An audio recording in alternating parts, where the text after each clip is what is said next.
following is a conversation with our magazine's founder, Kevin Ellerton, and the world-renowned spiritual teacher, Sadhguru. And Sadhguru has gained massive popularity over the internet through his viral videos in which he shares his wisdom.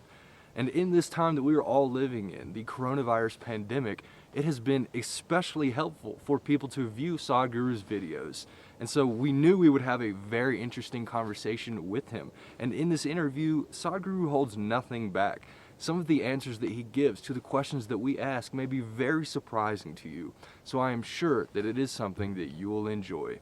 And as always, if you would like to see more interviews like this one, then click the link right below me to subscribe to Meditation Magazine. Why did you choose the United States? What made you choose to do it in the United States? See, I've crisscrossed India on my motorcycles way back. I will send you, I just wrote a poem a week ago, which I think today it must be on the Twitter, Instagram, everything. You should just look at the Instagram. There's a poem called 1976. You will see me on a Czechoslovakian single-cylinder, two-stroke motorcycle, with which I went, crisscrossed India many times. Okay, those days there were hardly any roads in India, but I rode all over. So after that, wow. I got busy with this work, and at that time, literally 4.5 years, I lived on the motorcycle.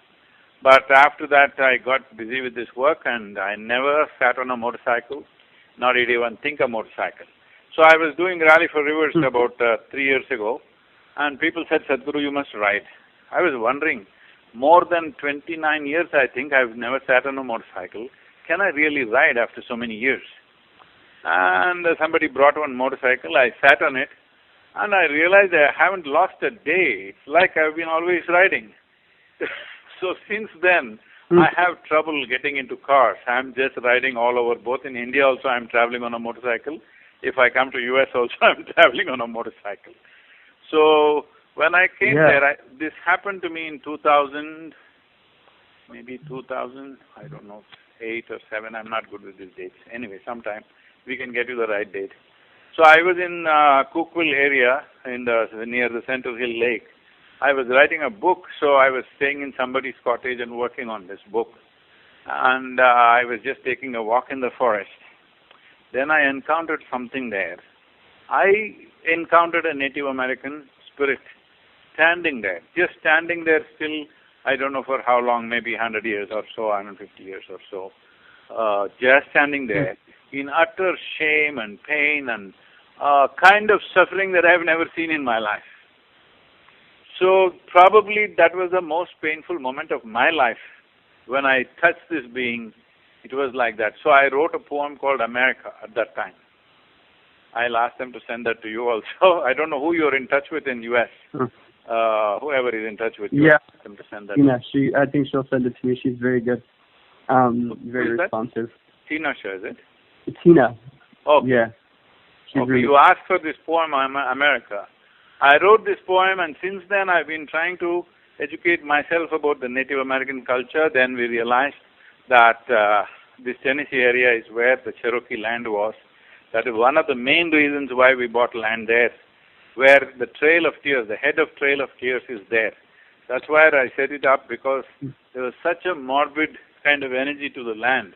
We did certain work to change that quality, and last 12, 13 years I've been thinking about this, but my schedules never allowed.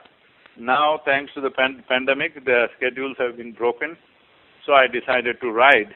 And I could have driven a car, but always the Native American people said it's blowing in the wind. So I thought if it's blowing in the wind, the best thing is to confront the wind on the motorcycle. So I rode 9,477 miles in 36 days. Wow. Wow, that's awesome. And we shot... That sounds like fun. We shot probably, I don't know, we shot many hours and hours of video. We have spoken about this, which is all being curated now. I think it'll be published in the next month or two. Awesome. That's so cool. I hope that I'm sure you'll share it on your social media, and we'll share it too. That sounds really cool. It's kind of funny because in America, the bikers are usually these burly guys who like to fight and curse and drink a lot of alcohol. Those are not motorcycles. They are cars cut into half. I was riding a real motorcycle. Oh, okay. The Harleys. You don't believe in Harleys. No. You like the one that gets to bend over. They used to lean over. The Harleys are. See, it's okay because they're big and, in America, open roads and lots of wind, I think it handles that well. But it doesn't feel like a motorcycle. Maybe some models do, but the big ones are like you cut the car into half. It has enough metal to make a car. But it's a motorcycle. I know you don't like this. I'm not against any brand, but personally I cannot ride them because for me a two-wheeler means it has to be nimble. That nimbleness is simply absent in massive, bikes. What is it about this nimbleness that you like? What is the feeling? Because I actually personally I used to ride motorcycles in Asia. So everybody rides like scooters and motorcycles in Asia. So what is it about the feeling? Small little things. Those are different. These are powerful engines, like 170 horsepower. These are big and they can do things, but nimbleness means one thing is its agility, and another thing is, when I used to ride 3 days and 3 nights non-stop in India at one time. These days I can't do that, but even in this trip, many times I rode for 24 hours completely, day and night. In United States, the big problem is the deer hits, If you hit a deer on a motorcycle, that's the end of it. I had a small skirmish with one of the deers, but we managed the trip well.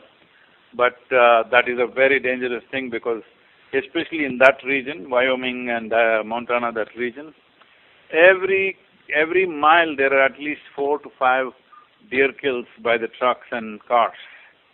But if you happen to be on a motorcycle, that's the end of you. So you have to alert. That is the most important thing about motorcycling for me is ceaseless alertness, relentless alertness. If you're not alert, you won't live. I like that. Yeah.